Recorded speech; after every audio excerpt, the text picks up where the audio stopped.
Hey everyone, welcome to Eagles Postgame presented by Rico. I'm Marisa Pilla. I'm with Fran Duffy and Ike Reese. And if you listen closely, you can hear every Eagles fan in the tri-state area either crying, exhaling, checking their blood pressure, or celebrating because the Eagles were able to eke out an overtime win, 34-31 over the Washington Commanders. And Ike, I believe you have something to say? I do. Victory!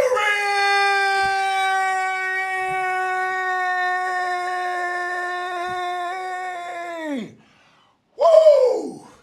That felt pretty good. And then the exhale. Yes, yes. Then we exhale, yes. That's what everyone else can hear now. It was that was a tough one. It's important, as Ike said right before we went on air, a win is a win. Yes, a win is a win. It's not what every fan wants to hear because it kind of feels like we've been saying that since week one. Hey, a win is a win. A win is a win.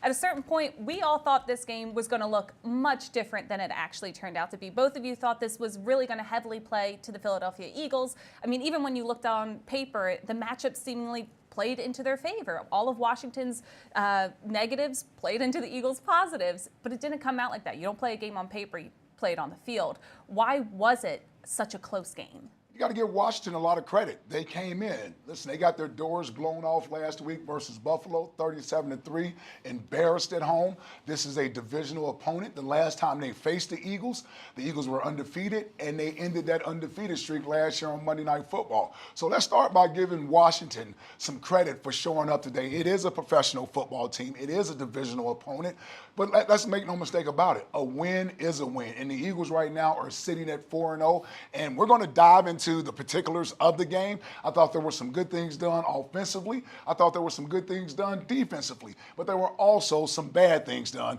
on both sides of the football because the Eagles are the superior team to the Washington Commanders. Let's make no mistake about that. But that's why you don't play games on paper. You must come in each week with the proper respect for your opponent, expecting to get their best. I said the Eagles, as their opponents look at their schedule and see that they're next on the schedule, they are the measuring stick for everybody that they face. And so that's what you saw today, a gamed Washington Commanders team that came in here with a good game plan and executed. But I'll give the Eagles some credit as well. They were resilient. It did not look good in the first half. They came out in the second half. I thought they looked much better in the second half. The biggest thing for me, and I'm sure Coach Sirianni is going to get into this when he gets a chance to speak, you got to close this game out. And I thought there were some mental errors, at the end of this game that allowed the game to get to overtime. Those are things you got to clean up. Yeah, I think a lot to clean up. I think you look at 11 penalties for this Eagles team, and they happened on both sides of the football that were critical, both down the stretch and early on in this football game. How many third downs? Washington, they were able to hit on third down at an over 50% clip in this game. That does not count 3 third down penalties by this Eagles defense, right? So you have third down on defense, not where it needs to be. You have the penalties on both sides of the football, and then the Eagles offense, 4 of 12 on third down. So when you talk about what can level the playing field, if you were expecting this to be heavily in the Eagles' favor and you expected a double-digit victory, well, when you're a 4 of 12 on third down offensively, you give up third down defensively over a 50% clip, and you have 11 penalties, no turnovers forced on defense, you don't have those big plays to swing it back in your way. That's how you get a close football game that goes to overtime. And looking at the stats leading into this game, there are a lot of trends that if you put them against what we've seen from the Eagles, easily, they'll be able to manage that. And to your point about third downs, Washington entered this game second worst in the league at third and long conversions, 25.8% conversion percentage on third and longs. And the whole plan was keep them in, get them out of third and manageables because that's where they really can butter their bread. And they weren't able to do that. The Eagles weren't able to do that. And it was interesting because we've been talking a little bit as the weeks have gone on that, yes, the defensive line is the star of this defense for the Eagles, but the secondary is kind of where some of those questions are starting to be asked. And I think that was an area that really shone the brightest in a negative way today. Yeah, and that's what you're going to get when you don't have your top guys out there, right? And so, and this is no disrespect to the younger players, but they're filling in for some of the starters that are injured right now, had a little bit of a tough day. But I'll tell you, this also can be attributed to a slow start that the Eagles got off to. Washington, give them credit. They came out ready to go. They took the opening kickoff down. They scored points. They seemed to be into this game early in the going, and it took us a while to get going. I thought right before the half, we started to show some life, and then it came out in the second half as well, at least offensively. But defensively, once Washington had some success offensively, their confidence is going. You know, now you got Sam Howell back there who's getting the ball out of his hands quick, and it's not allowing us to be as disruptive as we want to be with our front. Yeah, it's something you talked about this week on Eagles game plan was they're going to try and run the ball well enough to keep the Eagles defense honest, right? And you saw plenty of that from Brian Robinson and Antonio Gibson in this game. And then when you get to third down, you get to 3rd and 4, 3rd and 5, 3rd and 6, you have Sam Howell making an impact with his legs and then just spreading the ball around. Because when you look at the third down distribution list from a target standpoint in the pass game, you see Terry McLaurin, you see De'Ami Brown, you see Jahan Dotson, you see Byron Pringle, you see Logan Thomas. They spread the ball around. They kept the Eagles defense spread out, and they were able to make some plays in crunch time to keep this game close. This was just an exciting game from start to finish, just seeing how it would play out. And we're going to check in with Eagles insider Dave Spadaro, who's down there at the link. And Dave, we love that you're there to really get the atmosphere, kind of verbalize that to us. And this is a situation that Eagles don't typically find themselves in. They're never in overtime situations. This is their first overtime win since 2019. What did you see out of the team in this victory? Well, I only want to stress the positives now, and I know you're all talking about some of the things that happened that didn't go the Eagles' way, but to me, as Ike said, it's a resilient kind of win, and you're going to have games like this through the course of a season. I'm glad that the Eagles had a chance to come back from a deficit. Things, to me, turned around when Devontae Smith had that spectacular catch late in the first half. The defensive stand in overtime, impressive, and then the way Jalen Hurts move the football down the field to get into Jake Elliott 55-yard field goal range. And, you know, Jake Elliott from 50-plus this year, what a leg he has shown. I'm just happy. Look, NFC East win against the Washington Commanders team that I knew coming in after being embarrassed last week would play a very good game. The defense gave up some plays. Sam Howell, his mobility really caused a problem for the Eagles. But the Eagles win the game and move on 4-0, and that's what matters. Exactly. That is what matters, a 4-0 start to this season. You talked a little bit about difference-making plays. When did you feel the momentum start to shift? Yeah, I really did think it was when Devontae made the play at the end of the first half. The Eagles scored a field goal there, and then they scored on their next 3 possessions to start the second half, and that gave them a chance to take a lead. Now, of course, when you go into, you have a touchdown at the end of the fourth quarter there, and you're feeling good with 1.5 minutes left, and the defense is on the field. Unfortunate that Washington drove down the field. A learning lesson for this Eagles defense. You can't have that happen. The Eagles defense always talks about being on the field as they were against Minnesota and against New England to stop the game. Well, they didn't stop the game there. They did make up for it with a good stop on the first possession of the overtime period. But for sure, to me, a kind of listless performance by the Eagles until Devontae made that spectacular catch, and we've seen so many of them, to kind of get things going.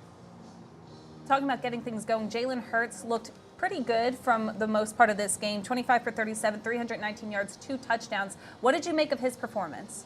Yeah, I really like the fact that the Eagles came out throwing the football. He threw in rhythm. He let his receivers make some plays, which I really like. I don't know the numbers in the red zone, but it seemed like the Eagles were a little bit more efficient in the red zone.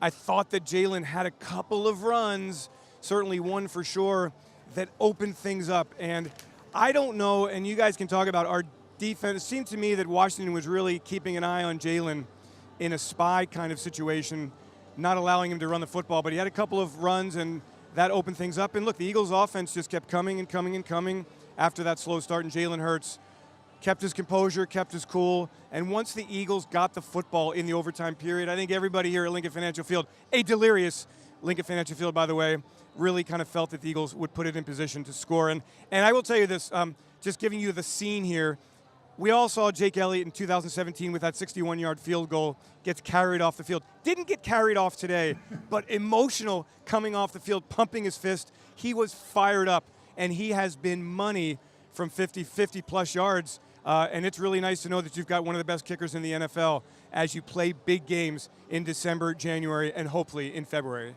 Yeah, it's certainly a nice little security blanket for the Eagles to have there, and it almost looked a little like a Dirty Dancing moment for Jake Elliott at the end of that game. Dave, thanks so much for your time. Thank you.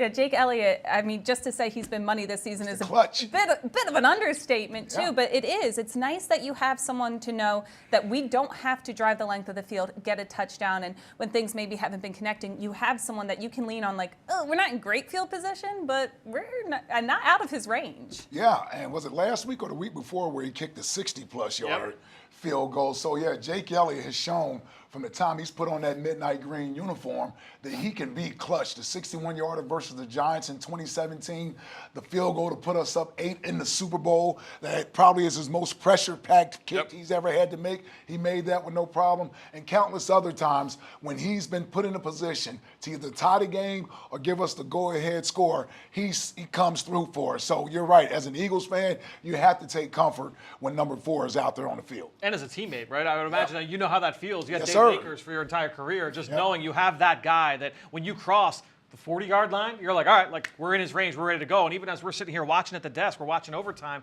and the Eagles get to a certain point, you're like, all right, now all they need to do is not take that negative play. Now, they ended up taking that negative play, unfortunately, but they were able to get just enough yardage back. Devontae Smith with that catch on 3rd down, and then you have Jake Elliott being able to seal the victory. But it's great to have a kicker like Jake Elliott. Yeah, and he's the 3rd kicker in Eagles history to play over 100 career games. David Akers, Bobby Walston. Today was his 100th career game, just to put it in perspective. 100 games? It doesn't seem like it's been on. 2017, man. Time flies I by, guess so. man, right? Yeah, wow. Getting old.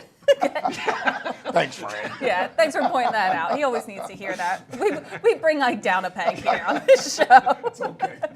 No, overtime was a bit of a kind of catch your breath moment for Yeah. the Eagles a little bit, just to watch it play out and the different penalties that we saw and just the bad field position too at the end of regulation because of the flag and A.J. Brown's touchdown. So kind of not a calamity of errors, but multiple things kind of stacking up and not in their favor, but they were able to pull this one out. Yeah, and let me touch on the A.J. play. You just can't have that at the end of the game, right? He did a fantastic job all day today. Really could very easily be the star of this game. He had a momentary lapse there where he laid that ball down in the opponent's lap and they give you an unsportsmanlike penalty. You're putting your defense in a difficult position. So I know A.J. wishes he could have that back because you can never take for granted, no matter how much time is left on the clock. As long as there's time on the clock, then that other team still has a chance. So that's a moment, right, a teaching moment where I'm sure Coach Sirianni will have that talk with A.J. at some point. Jalen had that talk with A.J. at some point where, listen, all you got to do is point to the scoreboard. That's the best celebration in the end. So, and then secondly, this game reminds me so much of us in 2004. I believe we were either 5-0, 6-0. Okay. Getting old, like Fran said, I can't. But we went to Cleveland, and we go on to play Cleveland. And Cleveland is a team that wasn't doing very much that year. And I know we went in there undefeated. Yep. And we wind up having to go to overtime to beat them in overtime in Cleveland. Again, even as players, you may sometimes think you have prepared for your opponent the same way you do everyone else, the big games and everything. But when you're playing an opponent that doesn't necessarily bring the juice for you, you can sometimes not take them as serious. Now, we were able to get that victory in overtime. David Akers, I believe, kicked the field goal for us in overtime. And I think we wound up winning the next 2 or 3 games, getting to 7-0. But this game sort of reminds me of that where, I don't think they consciously took the Washington Commanders for granted, but sometimes you just don't know. Yeah, I think that at the end of the day, what you want is you wouldn't be able to come out of this with a W, right? It's just like what Marisa said at the top. A win is a win, and we talked about that and how important that is, right? And it's the same way, look, there were issues today, as we have talked about. There were different issues 2 weeks ago or 3 weeks ago. When you have those issues that are going to pop up, it's really important as a team, right, as an organization, to be able to stack that win because you look around the NFL, those are hard to come by, and I think it's very important for the Eagles to come out of this at the end of the day with a W. Yeah, it's interesting that you bring up that game that you participated in that had a similar feel to today. Was today more so about not underestimating Washington, but knowing that Washington was trying to make a statement against the Eagles today, and they showed up trying to do that. They had an abysmal game against the Bills, and as you said, there was no way they were going to kind of replicate what they did against Buffalo today. So is it more so about underestimating Washington or Washington just flashing something that we didn't know was possible? I think it could be a mixture of both. I think it's a teaching moment for the Eagles today that, listen, you got to bring your A game every week, or you can mess around and lose to a team that you don't necessarily expect to lose to. So it was a great job by the Eagles sort of fighting through the malaise of the first half. There was a little bit of malaise out there in the stadium, even with the fans, right? You almost come in assuming this is going to be a win. So you kind of feel like there's a celebratory atmosphere at the stadium. I was over there, so that's the feeling. Normally you get anxiety before the game, before a big game on Sunday, because you don't know how it's going to play out. But because of the way the Commanders played last week, and because where the Eagles are, you almost get the feeling that I know us as fans, even being there, almost took the game for granted as if we were going to win. You know, we make predictions before games, and I hate making blowout predictions. And I knew the moment I thought this game was going to be a 31-10 game, and I said, now watch this be a close game, because it just doesn't happen like that in the NFL, man. You got to bring your best every week. And I thought this game played more into the Eagles not coming out on fire to start the game. And Washington certainly came out making sure, they weren't going to get embarrassed again. And then they have somewhat of a game plan. I said, they beat us the last time we played them in the regular season, and Eric Bieniemy was the offensive coordinator in Kansas City when we played them in the Super Bowl. So you had to know they were at least going to come in prepared for what we like to do. Yeah, and I think, look, at the end of the day, you talked about that start, right? And you go to that second drive for Washington and give Washington credit. They came out, they put a touchdown drive together on the opening drive. You had a little bit of a ticky-tack penalty there on third down, right? The Nicholas Morrow play in the red zone. It's 3rd and 11. You're probably going to get off the field on a short Sam Howell scramble, and they throw a flag, and that extends the drive, and Washington goes on to score. The Eagles come back. They respond. They get that first touchdown to start. Well, I think we'll break that play down a little bit later in the show. But then on that second drive, you had the dropped interception in the end zone by Terrell Edmonds. You had another penalty there that helped extend that drive. Then you had a fumble that went into the end zone that, again, like the Eagles have been pretty good in the fumble luck category over the course of the last couple of years. That one does not bounce your way. Terry McLaurin jumps on it, right? So, again, you had the opportunities there to keep Washington out of the end zone, force a field goal, get off the field potentially, and they just couldn't do it. And so Washington was able to capitalize early on in this game. Yeah, this game really kicked off strongly with being able to kind of answer back with ensuing touchdowns on opening drives. And this was the first time the Eagles allowed a touchdown on an opponent's opening drive. So this was a test early for the Eagles going on. And going back to the receiving game, they had 319 yards receiving. That is way more than what we've seen out of them in the 3 previous games. It was 170, 193, 271. So steadily increasing, because we know the run game has been very strong. And Washington is very much a team that says, hey, try to beat us in the air. And so the Eagles had to. And this was a game that we were hoping A.J. Brown had a big game, and he did. 2 touchdowns. He showed up. He was physical. He ran his routes really strong. He kind of gave those get off of me type tackle shake throughs.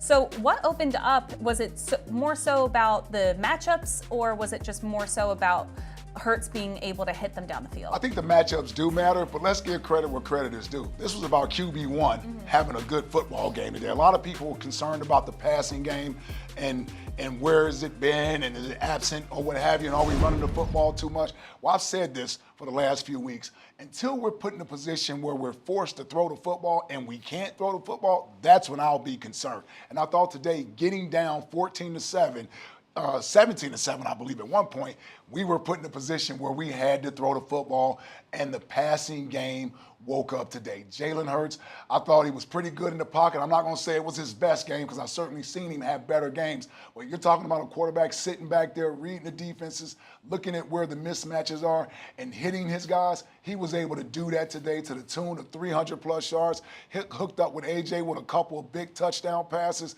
The play to Devontae Smith, giving his receiver an opportunity to go up and make a play, and the Slim Reaper doing what he does, going up and making a big catch right before the half. So I thought the passing game answered a lot of questions today for me, because I think Jalen sat back there today. He was patient. He got through his progressions, and I thought he delivered the ball on time. And it actually goes back as the game was progressing and Jalen's putting up those big numbers, and you're looking at it, hey, it's an overtime. The Eagles could lose this football game. I kind of reflected back on something he said in a press conference in the last week, where he was asked about how does he define success as a quarterback, putting up these kind of numbers, what's more important? And he said, I want to be able to win the game. If the Eagles lose this game, right? If they lose it, which they easily could have done in overtime, and he had those big numbers, don't matter. They don't matter, right? So yes, it's great that he had the numbers he did. It's awesome that he put up the best numbers of the season. But at the end of the day, what was most important, he will say this when he talks in a half hour, is that is ultimately they come out with a W. And I think at the end of the day, that's what he's going to be focusing on. Yeah, I mean, they always say wins can cover up a lot of different things. Do you think wins are covering up any issues that you're actually concerned about, or do you just see incremental progression? I think the wins are a result of this being a good football team. I think you have to give this team the benefit of the doubt getting through the first month of the season, of trying to iron out all the kinks, of going through training camp. They didn't play in the preseason. So I like the fact that the team has looked better with each game, which tells me is that they're getting better every game, right? We know every game isn't going to be perfect, but what you don't see is any regression, right? The running game had been dominant for 2 straight weeks because they were leading in those games, and they're bleeding away the clock. Well, today they got down. They didn't plan to get down, but they got down by double digits, and you knew you couldn't run your way to victory. You had to start throwing the football, taking some chances, and that's what Jalen Hurts in the passing game did. Brian Johnson, I thought, definitely in the second half, they came out with a more aggressive approach and giving his receivers an opportunity to make plays. And I thought Jalen did a great job of putting the ball up there for him. Yeah, we'll look at what the numbers are tomorrow, but it felt like, number one, the Eagles came into this game trying to spread Washington out with a lot of empty sets, where Jalen Hurts was the only person in the backfield, and you had 5 eligible receivers spread out across the width of the formation. And what that could do is that can really dictate to the defense, hey, you have to play what you're going to play. Teams only really have 1 or 2 defenses they're going to play against those empty sets. So hey, you know what? You're going to play cover 4. All right, we're going to have all of our pass concepts that are designed to beat that coverage. We're going to have them in the hopper, and we're going to attack you with them. And I thought that's what they did early on in this game. It helped create some easy completions to Dallas Goedert and to Devontae Smith in the open field, and then you were able to kind of soften them up. And that's when you saw the big plays to A.J. Brown. A.J. averaged almost 20 yards a reception here in this football game. Obviously, the 2 big touchdowns are a reason why, but their ability to spread Washington out, say, hey, you know what, we're going to play this game on our terms, play the coverage that we want you to play, and then we're going to pick you apart. I thought that was a big adjustment that the Eagles made in this game. And I think it's interesting, too, because the first 3 opponents the Eagles faced, a lot of them were just shutting down the receiving options because they knew that was their biggest threat. And I felt like the run game was almost like a secret weapon, especially no one could have expected DeAndre Swift to have the first couple games, especially the last 2 that he had. So it's interesting to see now that teams are like, oh, no, we actually have to stop the run game and let's see what they can do in the air, where last season it was and it started off this season quite the opposite. Yeah, and I'm glad these offensive coaches, Brian Johnson, Nick Sirianni, they aren't ego-driven to where if we can't throw the ball, they're going to be banging their head against the wall. This is a dual-threat offense, and I don't just mean the quarterback. I mean the offensive personnel has the ability to run the football and throw the football. So if you're going to load up the box and try to stop the run and leave single coverage on the outside, well, guess what? A.J. Brown and Devontae Smith are probably going to have a big day. If you decide to go 2 safeties high and give us a light box, then guess what? Kenny Gainwell and DeAndre Swift are probably going to have a good day. And I love the fact that our offensive brain trust don't have a problem with relying and leaning on what's working. The only difference that happened today is that we got down by so much, is that we couldn't stick with the running game as long as we had in previous games. We decided to air it out, and we started getting chunk plays. It'll be funny if that's like what a lot of the talk is this week. It's like, oh, where'd the run game go? When all the pass game numbers go back the other way. I'm sure you'll fill us in on that later this week. But I think that, look, at the end of the day, it's like Ike said, how the game played out, that's going to dictate how the Eagles' offense was going to attack this football game when it came to the run-pass distribution. And look, DeAndre Swift, I mean, he averaged 4 yards a carry. He had some really good runs, especially down in the red zone. His touchdown was excellent. I think when you look at a lot of aspects of the Eagles' run game, it was there, but the way that Washington was playing, the pass game was just more available. Yeah, I love your point about how people are going to be like, well, what about the run game? Listen, we know ourselves by now. We're never satisfied. Never satisfied. We are spoiled. We're never satisfied. We raise the bar for our players each and every game. We love it. Because we want just them to play well. That's what we Perfection. want. There's nothing wrong with that. Come on. no We're not question. asking for much. I can't go out there myself. I need them to do it. We are 4-0, though. Yeah, we are 4-0 for the 7th time in franchise history. So it's a great start for the Eagles, and I think it's always really interesting to put it in perspective that you can be sitting at 4-0 and still not be satisfied because of the potential and expectations this team has. So I think it's important to keep that all in perspective too, that you can be dissatisfied with an unbeaten team because you know that they're still better than what they've showed. Yeah, and it really just boils down to, because I'll tell you, the coaches and the players, they have these standards they set for themselves. And Jalen talks about it all the time. The standard is the standard. And they set the standard. So asking them to meet the standard every week isn't unfair from people on the outside, because these guys are just as critical and tough on themselves when they don't necessarily meet the standard. The difference is you still have to be able to appreciate the wins. It's a lot easier to digest some of these things that we don't necessarily like, that happens throughout the course of a game when you're digesting it with a win. When it's a loss, like Fran said earlier, I don't care how great any individual may look. When you lose, it doesn't feel good. It's a long week for the players, for the coaches. Everybody's miserable around the building. You can't wait till the following week to get here so you can get that bad taste out of your mouth. And we know we'll lose a game eventually. Yep. 72 Dolphins. We'll lose one eventually. Yeah. I don't think we're going to go 17-0. But the point is that you don't want to stack those type of bad games together. So you want to get the things corrected that you can get corrected, and then it gives you the best chance the following week to come out and win. There's all different kinds of ways that a team can show resiliency. You mentioned that earlier, right? As you like the way that the Eagles team bounced back. They did not have a lead in this game until what was it, early fourth quarter, late in the third quarter. So you didn't have that lead that whole time. You fought your way back. You gave up the lead, then you came back and you win it in overtime, right? So you love that resiliency. And then there's what you referred to, and that's what the Eagles showed last year when they lost to this team, to this Washington team. What happened after that? Well, that's when they reeled off a bunch of wins again to close out the season. So I think when you look at the way this team is built, and again, this team in 2023 is different than the one that took the field in 2022. As you're trying to establish yourselves and really kind of set what your identity is every single year, you have to refine, you have to rekindle that resiliency, that explosiveness, those dynamic qualities that is going to be specific to this squad, and that's going to be what this team is going to continue to do here over the next few weeks. Yeah, we're watching that progression happen each and every week. Let's listen now to A.J. Brown, who talked about this game. Yeah, so, he's a good player. He's growing, and, there was a lot of competition out there. Emotion was high, and I expected it, and I want that. And, I made a good play. Jalen gave me a check.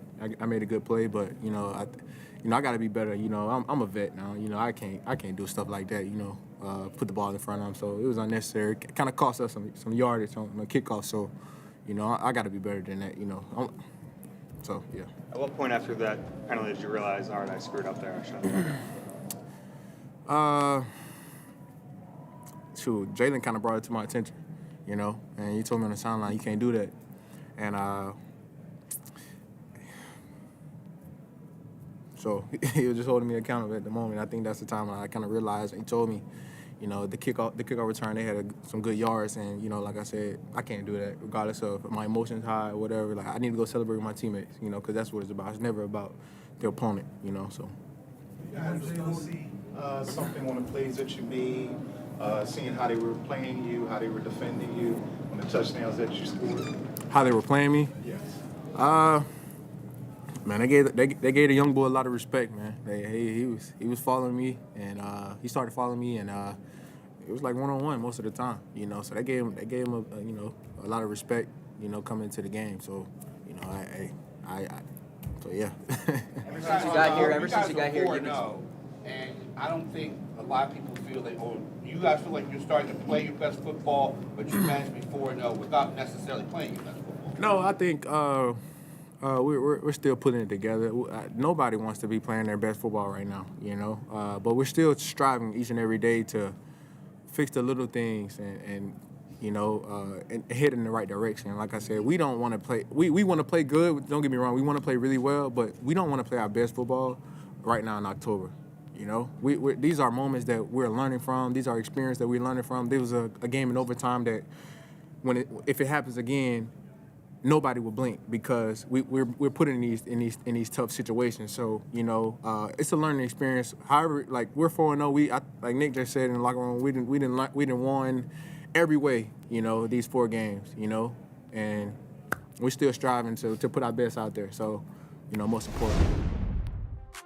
A.J. Brown had quite the game today. 2 touchdowns, his first multiple touchdown game since week 12 of last year. And listening to him speak, I think what stands out to most people who heard that is how Jalen Hurts held him accountable for that penalty he had after his touchdown, which could have been the game-winning touchdown. Yep. You know, woulda, coulda, shoulda. You never know what could have happened without that field position for Washington.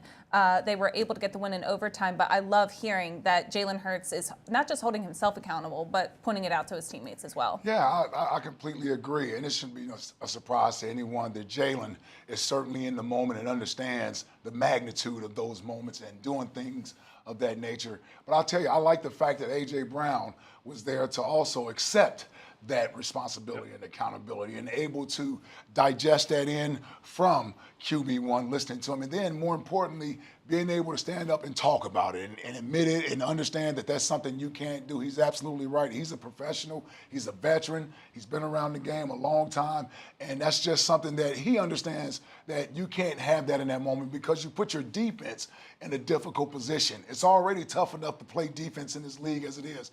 Giving the team an extra 15 yards to come down to score late in the game, it makes it hard on the defense. Yeah, you loved, like you said, AJ not just accepting it, but then like owning it post-game. He was the first player up to the podium after the game, so you love seeing that. And to me, with Jalen Hurts, at the end of the day, like you love being able to see a player kind of take that next step. As we see this tweet here from LaShawn Shady McCoy. I think at the end of the day, you know, you look back to like last year, the year before, that might be Jason Kelsey or Lane Johnson, going up, Dallas Goedert, someone who's been here for 5, 6, 7 years, going up to A.J. Brown. Now Jalen Hurts, after he gets that contract like that, you are expected now to be that guy. And so it's great to be able to see him follow through with that commitment. It's that quiet, confident leadership that I think Jalen Hurts just has in spades. He shows up at each and every week like that.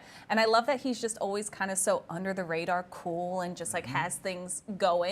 Like he's kind of like a duck. His feet are pedaling like crazy underneath the water, but he always just looks so calm and collected. Love that tweet from Shady McCoy too, just pointing out how special these guys are because they really are. And this was a game where we got to kind of see A.J. Brown get unleashed a little bit. Yeah, and he should know special when he sees it. So yeah, he was certainly a great player himself. Yeah, I think when you look at this team, particularly our skill position guys, it's great to see Dallas also get a little bit more involved today. The last couple of games seems like we're starting to find Dallas working those hash marks, working the sideline. Just got to get him in that red zone area where we can get him in the end zone, and then we'll really be back to the 2022 offense where it looked like you couldn't stop us from any of our skill position standpoints. But having Devontae Smith and A.J. Brown, we know what A.J. Brown can do, and I love the physicality that he brings to the table, playing the position.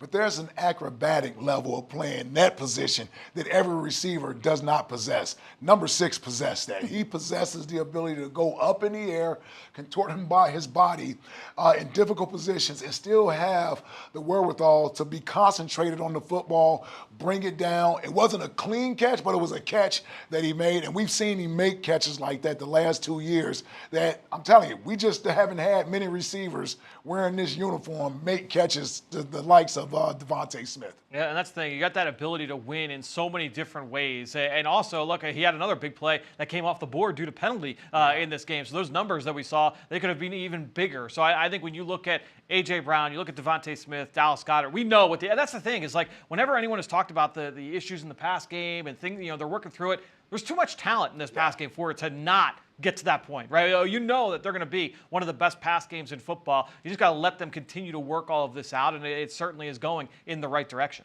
Well, you know who else had himself a day today? Nick Morrow. He did. He looked so good today. 11 total tackles, 10 of those were solo tackles, and he had 3 sacks, which is a career high for him. And just to put it in perspective, let everybody remember, he came off the practice squad when Nakobe Dean got injured. So he's somebody who got called up, very much an example of be ready when your number's called, stay ready so you don't have to get ready sort of thing. And this was a game where I think everybody were still very much high on Jalen Carter. We were talking about him all last week. And he really wasn't that big of a difference maker today. And it's really important that we know how deep this defensive line is, but we got to see it today. We got to see it in the likes of Nicholas Morrow getting after it different and really making some big plays at critical moments. You're so right. I thought Nicholas Morrow, obviously, he's been here a short time, 3 games. It's easily his best game as a Philadelphia Eagle. And the thing I loved about it the most was, there were times, I don't know if they were called linebacker blitzes or what have you, or sometimes with linebackers, when you're in man coverage and your back stays in, we used to be taught that's a green dog. That means don't sit around waiting, go get somebody. And so you saw Nicholas Morrow making plays on the other side of the line of scrimmage. That's what I love the most, is that there were tackle for losses, there were sacks, and that's what you want to see from your backers. Yeah, and Fran, I know there was a couple little plays that stood out to you specifically. What was one of them? Yeah, I thought Ike just talked about the green dog. That was, I think, the second sack looked like it might have been one where he added into the pressure late. But his first one came on what was a double mug front, and we're going to take a look at one right here where you've got 6 guys up on the line of scrimmage, right? So you look at that, you've got both linebackers, Zach Cunningham and Nicholas Morrow, both standing over the center. So now you've got an offensive line. You've got to block those 6 defenders. So the guards and tackles, they're going to worry about the 4 guys on the outside. Those 2 linebackers are going to be settled in on the center and the running back. And you're putting that in a quandary, right? Well, look at the Eagles now. That's going to be a cross dog pressure where both guys are going to cross the center space. That puts a lot of pressure on the center and running back to pass that off. Your guards and tackles are used to passing off stunts. Your guards and centers are used to passing off stunts. Your center and running back, not so much. And so Nicholas Morrow was able to come clean here on this sack, all because of what the Eagles did. Great scheme there from Sean Desai and the Eagles defense to be able to try and get Nicholas Morrow home. You saw Jalen Carter pushing the pocket there as well. And that's the thing, is that when you've got all 6 guys up at the line of scrimmage, it's great to be able to run that cross dog, Ike, and have those guys mix and match and put stress on the center and the back. But you're also dictating the offensive line.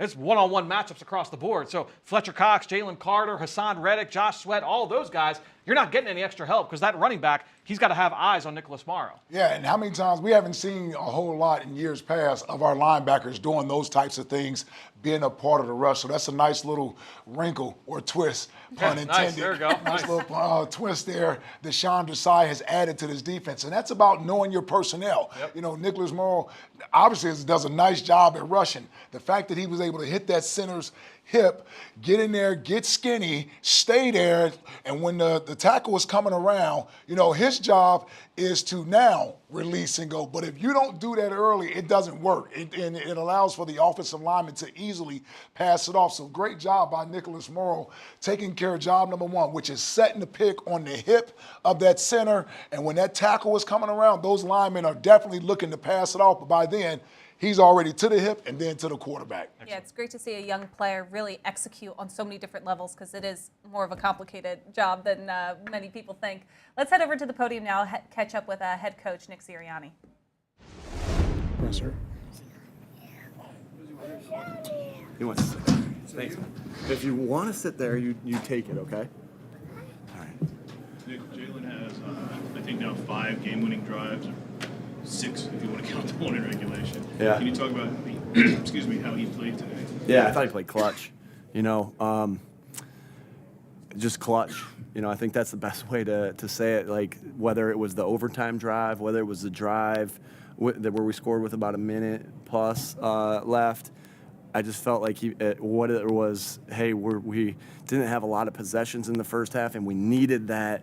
We needed that end of half drive to get going. Clutch. I think that's the best way to say it, Marcus. I thought that's where he was. He seemed to have a lot of trust in his playmakers too. Yeah. Devontae Ball, 2 to AJ, Dallas covered and interfered with, and DeAndre, he doesn't hit a lot of backs out of the backfield. That might have been the play that won the game. Yeah. Those guys. That's trust, right? That's trust, not blind faith, right? But trust and faith that is built up through the reps that you get. And some of the guys, with Dallas and with Devontae and with AJ, that's trust over the last couple years. With DeAndre, that's trust that's building. And so, OZ had a big catch. That's building. That trust is building. That was a big third down catch. And that's trust that's building through the work that you do week in, week out at practice, training camp, OTAs. And so that was sweet. Nick, you guys don't fall behind. You guys don't fall behind often in games. I don't think you've been in overtime. What'd you learn about your players? Is that right? I don't think so. In 2 years? I don't think so. Did we have who? Yeah. Cardinals. Yeah, that's interesting. That's why I asked those guys in there today. I'm like, how many times have we been to overtime? Well, I was going to say, what do you think you learned about your players that you're able to come back and then win in that setting? We won in a different way than we've had to win so far this year. I think that builds character. I think that builds a tighter team. I think that builds, trust with, the defense comes out, they make a stop, the offense goes out and drives the ball into a position to score, and the special teams converts to make a play. Those are all team-building things. Trust me, that's not good for me when we have to win in overtime. There's a lot of anxiety going into all that, but it is good when you're able to win different ways. It tells you a lot about the character of your football team, and I think we showed that today. Nick, the 3rd and 11 call. Sorry, Rob. I'll come back. Sorry, Rob. Come on, Rob. Well, I was kind of following up on Elliott. Like, I'm sure you'd rather win 50-0 sure. week in and week out. But when you had adverse situations like this, what does that teach you about your team, and how much does that set you up for down the road? Yeah, when you can win different ways, you're going to be put in all these scenarios through a long season, right? And so it just builds confidence that, okay, we've been here before. We know how to win this way. We've been here before. We know how to win this way. We've been here before. We know how to win this way. And so I think it just builds a lot of things. I think it just builds a lot of things for your team. And so, man, that was a sweet way to win. Jake Elliott, like I said, I talked about Jalen being clutch. Jake Elliott is so clutch. Like, this guy, like, I don't watch field goals. I don't care how short they are. I don't know why. I don't watch it. I look at Coach Clay. He points at me or he gives me one of these, like, if we miss. But I was looking at him, and he get me with that. And I don't know if I was really even that surprised. Jake's just – he's clutch. Like, it's both of Jalen and Jake just played clutch games today, and really happy for them. On your 3rd and 11 call, not your call, but Brian's call, I guess, in the red zone in the second half, the run to Kenny. Is that a situation where you prefer to be more aggressive, or is that a call that last week on that call, in the third, I think it was 3rd and 8 against Tampa, we converted. So, hey, we convert on those. We're high-fiving. We don't convert. I understand there could be criticism there. All those calls, again, Brian and I make those, I help. We do those throughout the week. That's what we thought would give us the best chances to get the first down. And I think there's been a lot of discussion there on that call. It's always a call that we think about. And like I said, last week the run worked. This week it didn't. The field shrinks sometimes in there. It's a little bit tougher to throw in there. With the field shrinking, you don't have your whole playbook at its disposal. We trust our offensive line. We trust Kenny. That doesn't mean there wasn't an option to pass the ball there if the defense showed that we could. We've run that play in the past against that same coverage and scored on that play. Hey, but you know what? It didn't work this time. So, but everything we do, like, there's an aggression in everything we do. Aggressiveness. And I respect your question. Aggressiveness doesn't look the same at all times, right? Aggressiveness can look many different ways. And in that particular case, we thought we were being aggressive there with the play that we had on. And you know what? It didn't work. Credit to the defense for stopping that play. But I know Brian doesn't regret that call because we talked a lot about it. I don't regret that call, but it didn't work this time. The penalties overall, what was, I guess, the reason for that? And on the QB sneak, what explanation did you get? Yeah, good question, Zach. I got to watch the tape, Zach, to give you a full answer on there were some sloppy things here and there. I have to go watch that. That's a little uncharacteristic for us. I think that we started off, in 2021 a little bit. You're being really good. You don't ever like this. You want to say anything? You want to say go Eagles? Go Eagles. But, a little uncharacteristic of us, okay? A little, but I have to watch the tape. The explanation, listen, they said we were a little bit offsides ourselves with the guard, and we got to make sure we're teaching that up and to get the guys back, and probably was a penalty. So it was tough because we stopped ourselves there, but. So that's, I won't get into too much of the conversation with the ref and I, but They got a tough job. They did a good job on that, and so yeah. What did you think of Jalen? What did you think of Jalen's performance today overall? Was this the best game he's played so far this year? I think I said that in there. I think it was his best game this year. I have to watch it and see everything. But I thought it was one his best game this year. I thought he was I thought he was clutch. I thought and sometimes quarterback stats and all these different things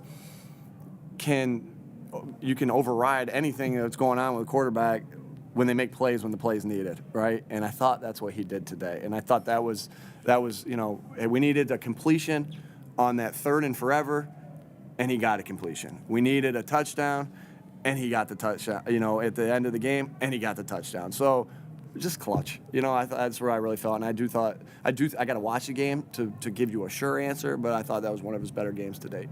I was talking to AJ about your post-game remarks, and he talked about sort of what you just said. We've been able to win different ways. Is that a balancing act for you? Obviously, you want to be able to win in all these different ways, but do you want to figure out that we always call that identity, and how quickly do you figure it? Great question. I just want to win. I just want to win and do anything we can do to be able to do that.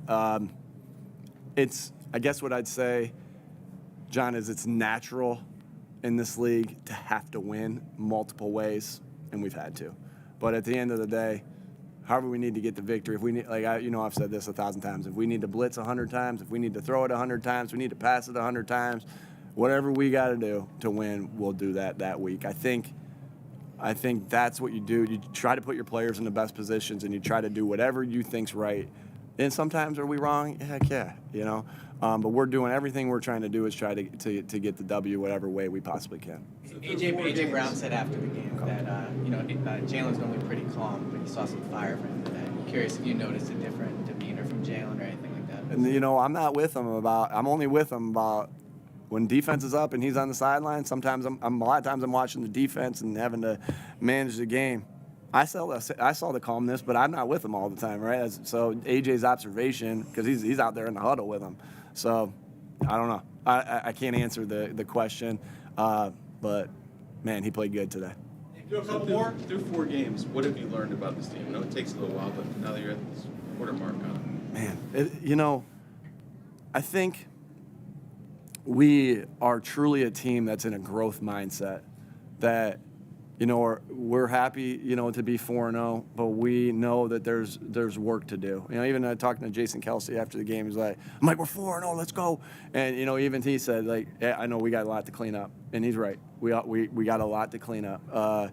And so there's a gratification that we're 4-0, but there's a hunger to grow. And that's what you want. That's what you want, because you want to continue to raise the level of your play so you're playing your best ball at the end of the year. It's not easy to be 4-0, right? Us and the Niners, the Miami lost today. Us and the Niners are the only 2 teams that, and they got to play. I don't know what their score is or anything like that, but it ain't easy. Obviously, there's 30 teams that would like to be in our spot. So we're grateful for where we are right now at 4-0, but we know there's a lot of work to be done to get better. Last one, touchdown at the end of the game. How do you balance, there's a lot of time remaining to go deep with AJ. Do you have to kind of balance being aggressive there? Was there any thought about maybe running it a little more? Or?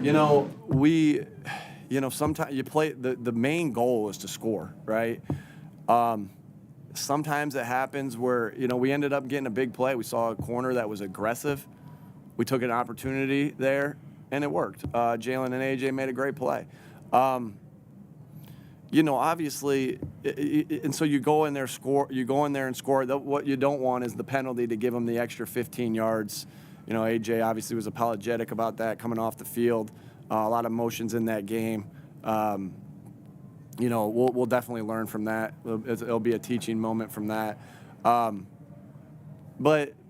I've seen it played. You've seen it a lot of times that when maybe a team gets too conservative in that area, then they don't score. Right? And so we saw an opportunity. Did we think it would go for a touchdown? We didn't know. We thought it was an opportunity, right? And even if you don't score in a scenario where you're aggressive, it backs them off for the next play to help you get into where you want to get to. I'm not sure I'm going to apologize for scoring too quick ever. unless we can help it. In that particular case, I didn't think we could. And I thought Brian Johnson did a great job calling it, and the players did a great job executing it. All right, thanks. We got Jalen coming in. Say bye. Who are you looking at? Say bye to them. No, you say bye. Hearing from Nick Sirianni there, and I think the biggest message he was putting across is that you are going to have to win in multiple different ways. And isn't it a good thing that the Eagles are able to do that? They have the ability, because every team is going to be tested with a lot of different games, having to win in different ways. The Eagles actually have the personnel to get that done. And I love what he said about winning in different ways. It's almost muscle memory, kind of paraphrasing what he was saying, that they know how to face adversity early on in this season and still get a win. So it's kind of preparing themselves for a really tough stretch of the schedule. If you look ahead of what's to come for the Eagles, they're able to kind of iron out these really tough adverse games against opponents that they should be able to beat. So it's kind of boding well in terms of the long run. Yeah, and listen, we're looking at a team that was just in the Super Bowl, right? So we know that this is a seasoned team and a veteran team, and they know how to win.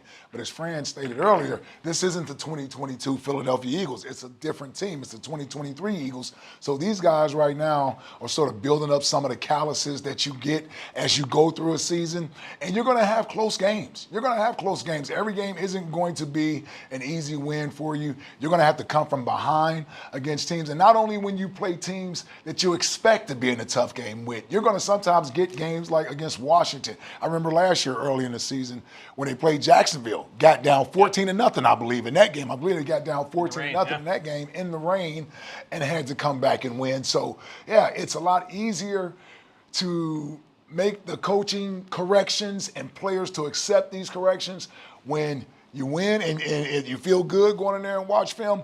But anybody that's played in the league and have been around for enough seasons, you understand each week is a different script. And I know people like to do the whole scripted thing with the NFL, but in reality, it is a different script, meaning that every game is going to be different. And sometimes you're going to have to go to overtime to win. You may have to come from behind and win, or you may win by leading the entire game. Yep. Yeah, and that's the thing, is that when I was interested to hear what Coach Sirianni was going to say when he was asked what he had learned about his team through 4 games. And he said, he took a second, he said the growth mindset. And he talked about a conversation he had with Jason Kelce after the game where it's like, okay, hey, we're 4-0, guys. We're continuing to move on.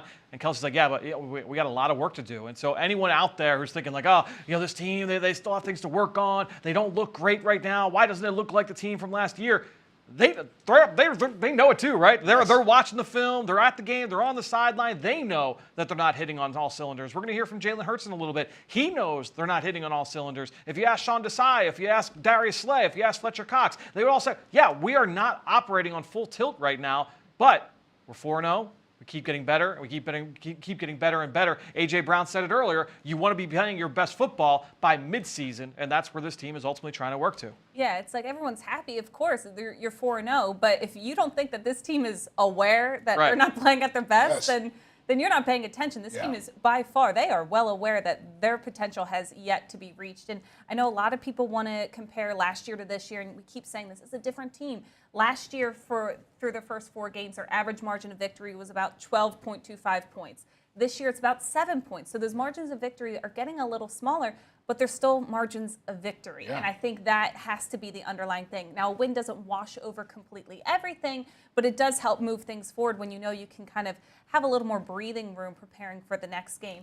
Something else Nick Sirianni said was that really kind of struck me was that he doesn't watch field goals. And I think there's something so humanizing about that, because how many times have you just paced up and down your living room when there's a huge clutch field goal coming? So I love hearing that from him that, hey, NFL coaches, they're just like us. They can't watch the field goals either. But he said Jake Elliott came up clutch, and he definitely did. Let's hear from him right now.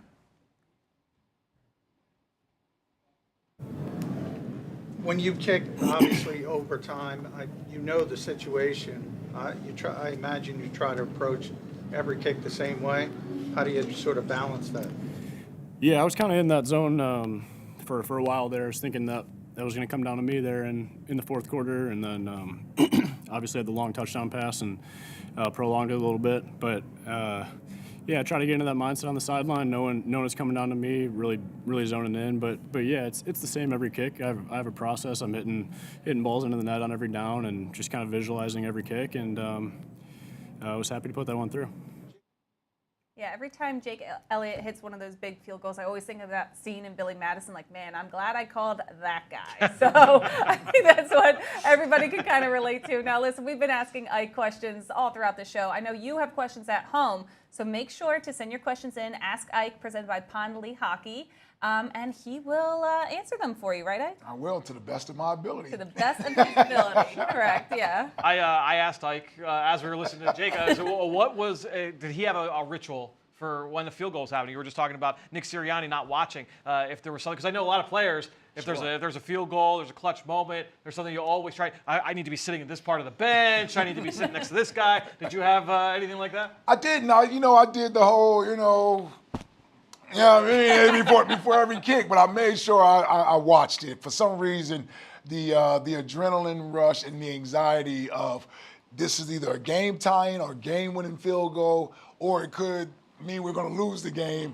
Something about that adrenaline that I like being a part of. Did you ever get a feeling? Did you know, were you somebody who could intuitively know, we got this? You know what? I was one of those people because David was so good, David Akers, and you almost take it for granted. So you almost had a calming feeling that you knew he was going to make it. And I got to be honest with you, I don't remember very many games, if any. I know none sticks out to me where he had to go out there and kick a game-winning field goal or a game-time field goal and didn't make it. He usually made most of them.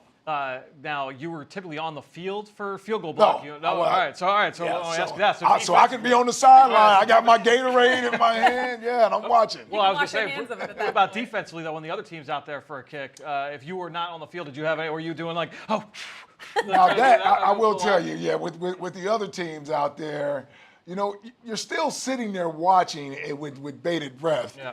I don't know, man. I was there for the torture of, is he going to make the field goal or is he not going to make the field goal? Yeah, you have to suffer together, I think. I think that's what makes a team. I want to say, I think the biggest one was the 4th and 26 game. Sure. I think he kicked the field goal in overtime to send us to the championship game. You only bring that game up because you were the one that forced the interception of Brett Favre. That's right. The only reason he ever brings up he knows 4th you're and gonna 26. Yes. Yeah, he's going to touch on it. I remember. He knows you're going to fill in the details. That's right. That's what we do here. We're a team here. It's all about me. Let's head back to the podium and hear from Jalen Hurts.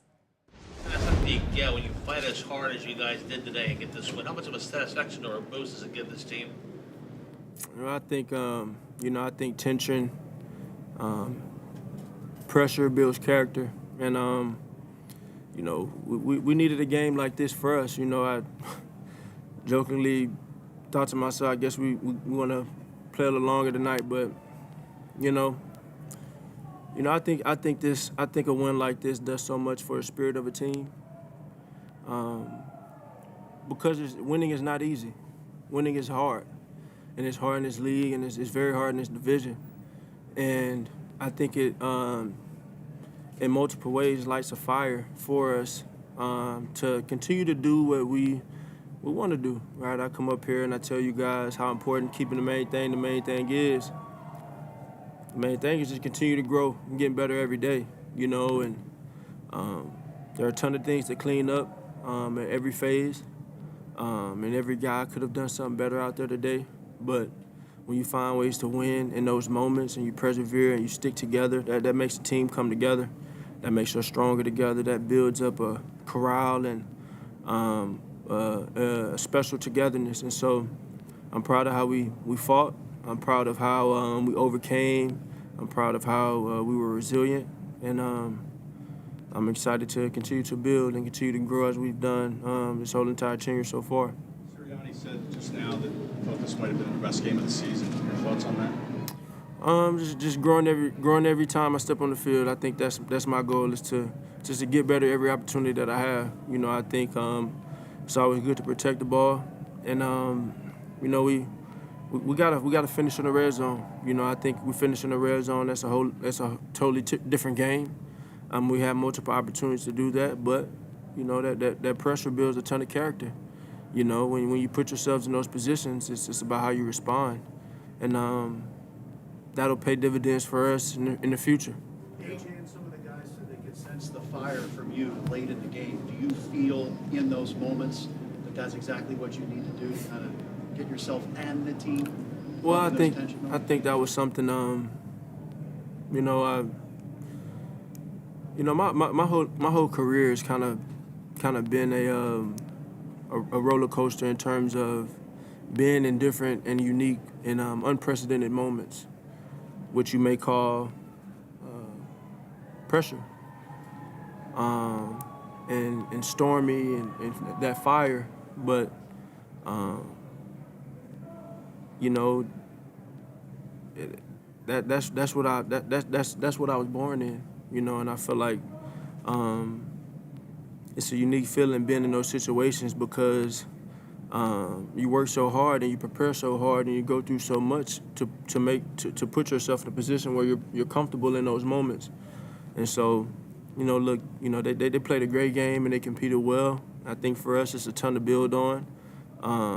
We just need to continue to grow, you know, and it's about the expectation you have for yourself to do that in those moments. Jake, he showed up big time. I hate sending him on the field. But, you know, he showed up and made a game-winning field goal for the team. I mean, those moments like that, I don't think I've ever experienced a game where a guy has kicked a game winner, and I've had to witness that in my career. So, you know, these are all new emotions on different levels, but, you know, winning is the main thing, you know, and so you guys assess whatever it is, but the main thing is just to continue to grow. And as long as we're doing that, I'm confident we're in a good place. What did you learn about yourself as far as handling that pressure, you know, in that kind of situation today? What did you learn about yourself? Nothing. Nothing. You know, it's who I am.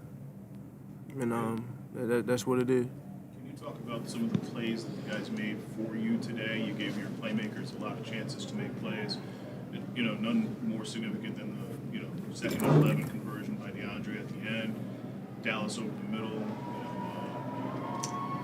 You know, D. Smith over the middle. Just like a lot of big plays were made, and you gave them the opportunity to make those plays. All right, like I said, I feel like it's great to have games like this because it shifts the spirit of a team, you know, and I think, you know, obviously we won a lot of games. We won a lot of games. You know, we've lost, you know, the games we've lost, but we won a lot of games in this regular season, and I think you can never get comfortable with winning. And so when I say that it lights a fire for us, it's like, man, you know, winning is the main thing, right? And I went on my whole rant about 1A and 1B whenever I did that, but the reality is when you feel moments like this, that does so much for a team, the character of the team and the spirit of the team. And then in every situation, I always just challenge them, how do you respond? Okay, how do you respond? What does this do to you? I know what it does to me. And as a leader, I'm going to vocalize that. But, you know, just continue to grow. That's the main thing in this. And I'll reiterate how this team will continue to strive to win, and it'll look different every time we step out there. A 300-yard passing game, a 300-yard rushing game, or 150-yard rushing game by DeAndre, or, you know, Devontae Smith's day, Dallas Goedert's day, A.J. Brown's day. That don't really matter to me. You know, I think winning is the only thing that matters. Two more questions. Pink shirt. Does that have any bearing on the month and cancer or anything like that? Is there any message there? My pink shirt? Yeah. Nah. Just like the shirt, like the color. On the go-ahead touchdown, Greg what was makes talking you... about what you just mentioned there. You won basically 4 different ways in 4 different games. What does that tell you as the on-field leader about your team, that you guys can win different ways if you have to each and every week?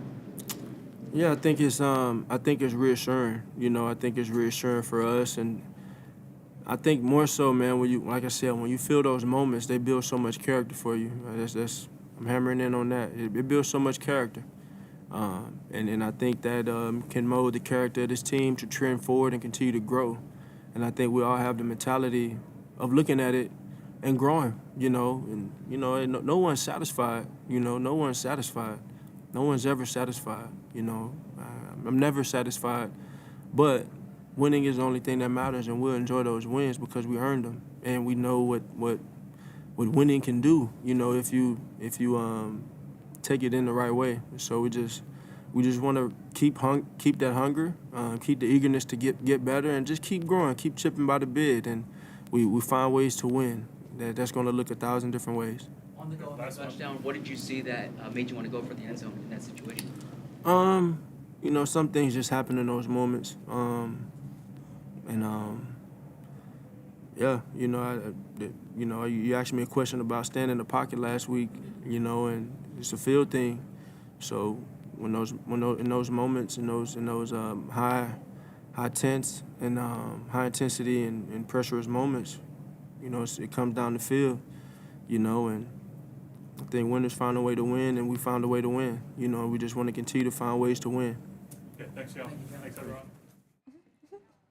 Jumped the gun a little bit there. I was just so eager to talk about Jalen Hurts' press conference. I couldn't contain myself, guys. I had to insert myself into the end of that press conference. But he said basically what we expected him to say, that no one is ever satisfied, and by no means are they resting on their laurels, resting on the 4-0. But this is a win that does a lot for the spirit of this team, knowing that they can kind of go through this adversity. He's just, as we said, calm, cool, collected. He's kind of the quarterback that you always kind of want for your team, because he's never going to get too high, he's never going to get too low, and he always is striving for more. Yeah, and at such a young age, I think that's the biggest thing that continues to impress me, and I think it impresses a lot of people when you think about the maturity level that Jalen has exemplified throughout his entire time since he got drafted here.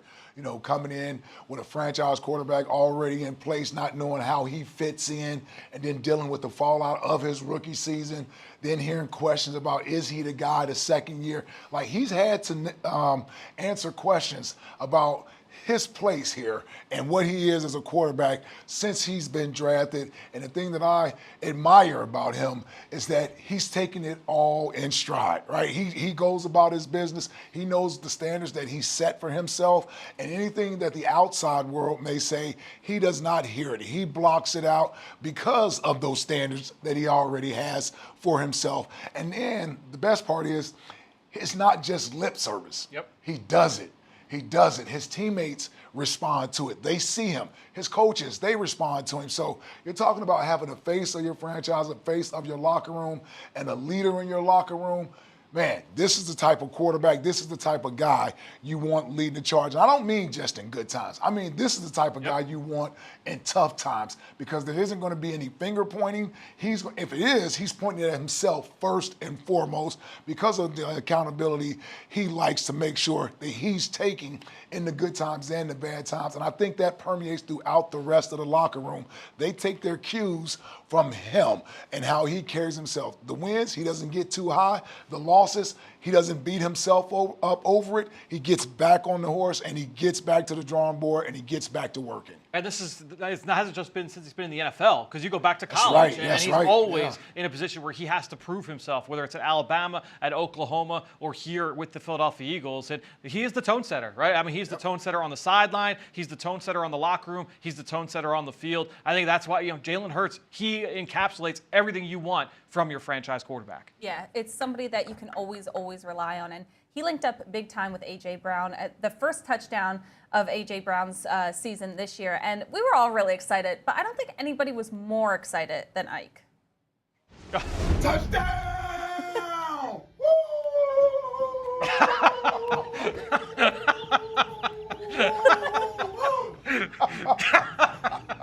Touchdown! Oh my goodness. The camera work is just outstanding. Yeah, and then touchdown! Just keep playing it the rest of the show. Look at the it's foot funnier change every here, time. though. That's some footwork there. Well, I got quick feet now. Yeah. Don't get me wrong now. Yeah. Don't get me wrong. You're I still almost working pulled on that ladder, aren't my you? hamstring still hurt from that, too. Yeah. I hope you hear from at least 2 teammates tonight. Oh, there's no doubt about it, yeah. This is one of the post-game shows I hope nobody got a chance. No, and I also just want to shout out my Velcro roller. Oh, yeah, how about that? Yes. I think there was a lot of women around, the Philadelphia area They sitting with a understood. Velcro roller, trying to set their hands a little bit. We all got to do our thing. Yeah, so shout out to the Velcro roller. Putting in an extra shift. I'll just keep taking notes in the background. Yeah. That really encapsulates all of our personalities right there. We did get an Ask Ike question in, so thanks for sending that in. And they want to know, Ike, are you more of a fan of tush push or brotherly shove? Oh, man, so this is a tough one, because here's the thing. Had Brotherly Shove been the original name of it, I think I could have gone with it. I'm so used to saying Tush Push now, I just feel giggly when I say Tush Push. So yeah, I think I would stick with the Tush Push, but I know here in Philadelphia, they would prefer to be called the Brotherly Shove. Can I just say, I think before I even get down to this rabbit hole, I need to unbutton my suit, just calm down a little bit. Yeah. I am so over this discourse on this play. Media, coaches, every press conference, players asked about it.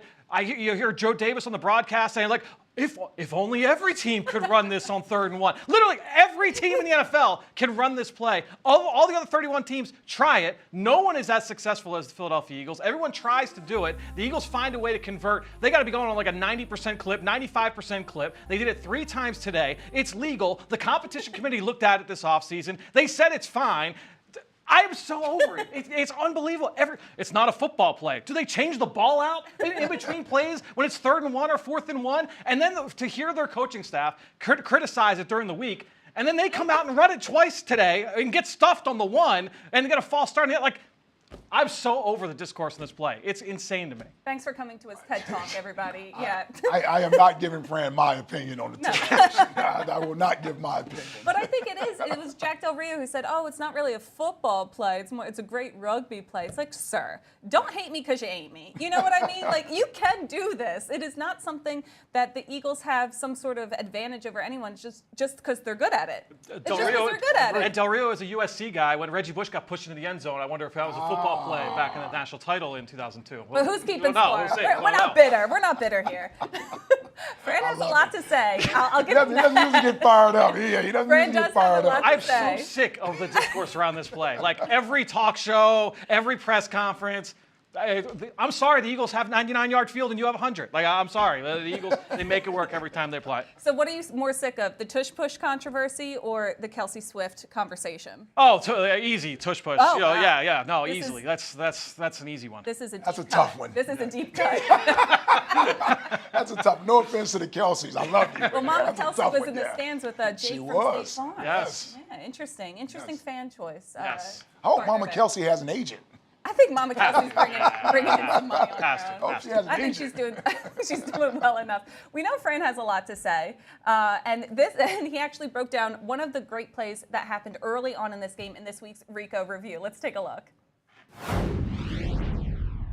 All right, let's do a rewind now to the opening drive of this game. The Eagles get on the board, and that's going to be the subject for the Rico review. As DeAndre Swift, he gets into the end zone untouched on a run to the left. You might look at this picture and say, well, Fran, how is he completely untouched? Look at the numbers. The Eagles only have 1, 2, 3, 4 blockers against 1, 2, 3, 4, 5 defenders. If it's 4 on 5, how does DeAndre Swift go in untouched? Well, let's take a look at exactly what happens, because you're going to get A.J. Brown. He's going to come in pre-snap motion from right to left. He comes across the formation. That gets this defender to bump out. At the snap, you're going to get Dallas Goedert. He's going to come across the formation to block the defensive end, and that's going to remove one of these linebackers on this side. Is going to get the safety just to cheat inside a little bit. That defensive back, he's going to get brought inside. So right off the bat, you've got the overhang linebacker and the corner on that side. They are both removed from the play by the tight end and the wide receiver. Next up, look at this one-on-one battle between Jordan Mailata and Chase Young.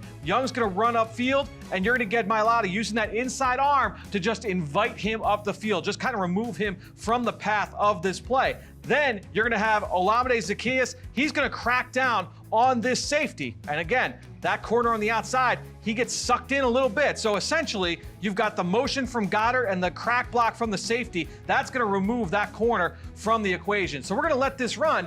And look at the alley. Look at the lane that is created here from this play. In the red zone, you get the motion. You've got the tight end coming across the formation. You've got the crack block from Zaccheaus. The corner gets a little bit nosy. You've got the one-on-one block from Mailata. Look at this lane. This is I-95 here for DeAndre Swift. He's got the ability to take this into the end zone. He's untouched. All those different factors come into play here as the Eagles score a touchdown on their opening drive. Well, now is your chance to vote for the Toyota Player of the Week. Go to PhiladelphiaEagles.com/Toyota Player of the Week to cast your vote and get a chance at a brand new Toyota. So these are your options for Player of the Week. When we start off our first option here, A.J. Brown. First 2 touchdowns of the season, first multiple touchdown game since last season. I mean, he looks pretty good, guys. Good, yes. Yeah, some long, but then there was Jake the Make Elliott, 100th career game. He went 4 for 4 on his field goal, 4 for 4 on his field goals. He won the game in overtime. But then Nicholas Morrow had an excellent game himself, 3 sacks, the most in his career. So we got a little bit of something for everybody. We got some defensive players, some special teams, some offensive players. I think I know who you're going to pick. I'm going defense this week. Listen, Nicholas Shocker. Morrow, Nicholas Morrow may A not have many linebacker. chances. Yeah, he may not have many chances to win Toyota Player of the Week. So you get 3 sacks, double-digit tackles, 3 tackles for loss, and add in 3 more QB hits. Yeah, I got to go with Nicholas Morrow, or they would kick me out the linebacker club. I mean, they might kick you out of the special teams club right now. I mean, look. Well, Jake's the kicker. Look, Jake Elliott, 4 for 4, and you win the game in overtime. He has been outstanding so far this year. He's already won NFC Special Teams Player of the Week 1 time. I think he's going to get it a 2nd time here this week. To me, it's got to be Jake Elliott coming through in the clutch once again. Yeah, it's going to be tough. No AJ? Look, I think my second would have been Morrow. I think I would have agreed with you. It was just one of those days. Yeah. We There you go. got to see AJ Flash, though, which is what a lot of Yeah. people were waiting to see. So even if he doesn't win Player of the Week, I think it was a good kind of breakout game for him, at least this season. So let's look at the road ahead for the Eagles, because they actually have quite literally a long road. They're going to be playing on the West Coast next week, a 4:25 game against the Los Angeles Rams. Now, the Rams are 2-2, and they also went to overtime today, too. 29-23 victory over the Colts. This is going to be an interesting one. The Rams are kind of always still a little bit of a question mark. You never know what you're going to get, sort of thing. Yeah, and this is where Sean McVay's genius as a coach comes in, because other than Matthew Stafford, I don't know anybody else on this Rams offensive side of the football. I really don't. The wide receivers, they're catching passes. Who is this kid? Puka Nacua. Puka Nacua. We're going to get to know him a lot better this week because, man, I think he's on pace to set a record for rookie wide receivers and receptions. He's making plays every week. You know you got Aaron Donald on the defensive side of the football. In all seriousness, I think Sean McVay is doing a great job with what he has. He doesn't have much there, and these guys are sitting at 2-2. To come back in that game today, they were up 23-0. Give the Colts a lot of credit for fighting back to tie it, but they persevered. The Rams did, and they come out with a victory on the road in overtime. So, I mean, they have some momentum going for themselves. Yeah, I watched the first 3 games of the Rams this week, getting ready for this game. And look, it's not a lot of household names, as Ike mentioned, but guys that are making plays on both sides of the football. They were down big in this game. They come back and they win it in overtime. Really impressive victory for them. Nakua's making plays. Tutu Atwell. They've got young guys on defense The that running you don't back, know about. the Williams kid. Kyron Williams, Yeah. formerly Notre Dame. They got a bunch of guys on both sides of the football that you may not be familiar with yet. But watch Eagles game plan this week, and you'll be familiar with them by the end. We got a lot to cover this week. I love a content plug. Yes. I love it. Got to hit those. Thanks so much, guys, for joining us. The Eagles win this one 34-31. They are 4-0 for the 7th time in franchise history. Always good to chat about it with you guys. Thanks so much for joining us. For Ike and Fran, I'm Marissa, and we'll see you after the next one.